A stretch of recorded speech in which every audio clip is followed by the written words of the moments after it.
Hello guys, আসসালামু আলাইকুম। সকলে কেমন আছেন? দেখতেই পাচ্ছেন আমরা বাইক রাইড করছি।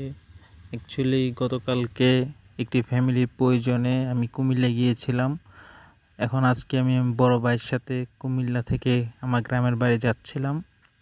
এটা হচ্ছে ঢাকা চিটাগাং মহাসড়ক, 4 লেনের মহাসড়ক। সেটা দিয়ে যাচ্ছিলাম।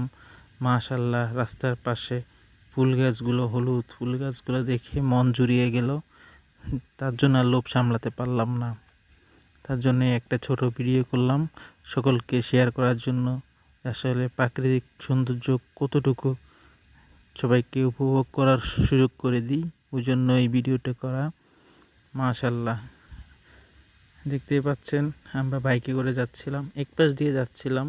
যেহেতু ভিডিও করছি, এক পাশ দিয়ে একটু স্লোভাবে গেলে গাছগুলো সুন্দর দেখা যাবে, তার জন্য এক পাশ দিয়ে যাচ্ছিলাম ভিডিও করার জন্য।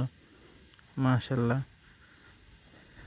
যারা রিসেন্টলি রাস্তা দিয়ে চলাচল করেছেন কমেন্টস করে জানাবেন যে আসলে আপনাদের কেমন লেগেছে, এবং যারা আমার ভিডিওটি দেখছেন তারা আমাকে কমেন্টস করে জানাবেন আসলেই এই প্রাকৃতিক সৌন্দর্য সবাই কেমন লাগছে। হঠাৎ একটি শ্যামলী পরিবহন আমাদেরকে ওভারটেক করে চলে গেল। রাস্তাটা খুব রিস্কি ছিল। সকলে আমাদের জন্য দোয়া করবেন, ভালো থাকবেন, সুস্থ থাকবেন। আবারও চলে আসবো নতুন ভিডিও নিয়ে। আসসালামু আলাইকুম রহমতুল্লাহ।